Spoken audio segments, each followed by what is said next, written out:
I know you talk about the rejection and objection, and sometimes, I mean, nobody wants to get rejected. And you told a story today, powerful story about when you were, I believe, a teenager, right? You prom, and we get rejected. I get rejected, and I remember being new in sales.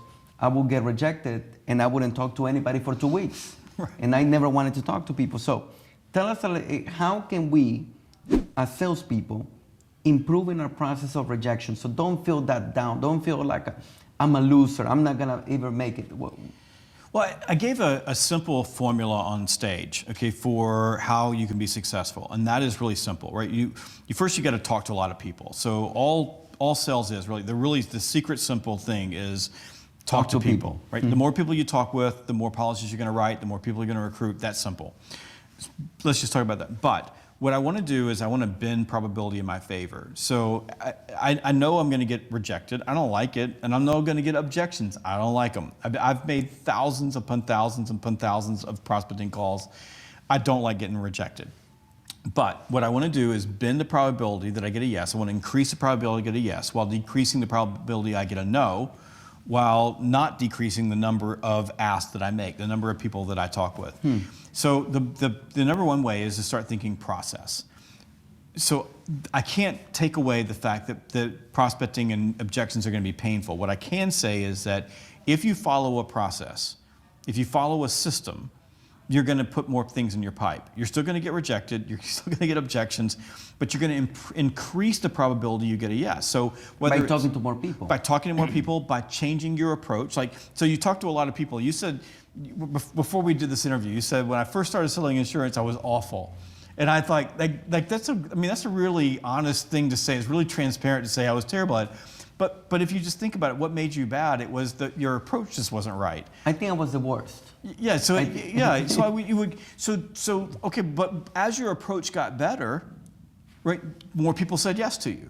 More people said yes. I'll spend time. So you have to change your approach, and then you have to think about what's my system when someone tells me no, to turn that around and get them to say yes. So in Financial Prospect, we teach a 3-step framework. Ledge, disrupt, and ask. It works. It just works. So you got to follow that system as you do that. So I think the biggest thing is, don't try to say, how do I get past being, feeling rejected? You're not going to. I mean, if you're a sociopath, you will. But if you're, it's normal. It's normal as a human being feel bad. Yeah, everybody does.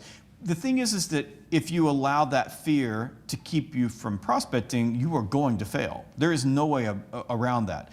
So what I do is a couple of things. One is, I use this term, the big pull, but I want something out in front of me that I'm focused on rather than the pain of prospecting. So all prospecting is long stretches of grind and pain and suck, interrupted by a few brief moments of elation, right? So I get the appointment, I get somebody to meet with me.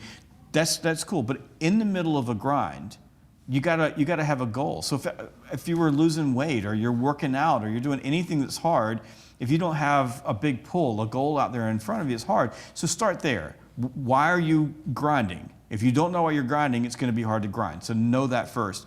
Second, follow a system. So, however you're prospecting, whether you're getting referrals, whether you're working your circle of influence, whether you're working someone else's circle of influence, however that looks, whether you're building cold lists, approaching people at the grocery store, this does make a difference. Meeting with people on social media. Have a system for doing that gives you confidence that you can know your numbers. Like, I know if I talk to this many people, this is what's going to happen for me. That way I just know. Like, I know what's going to happen.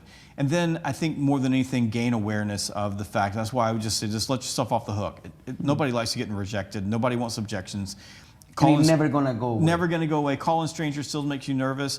And I can sit down with you. We can sit down in a call block. I make so many calls, and I do this with my students all the time. Just give me a list, I'll call.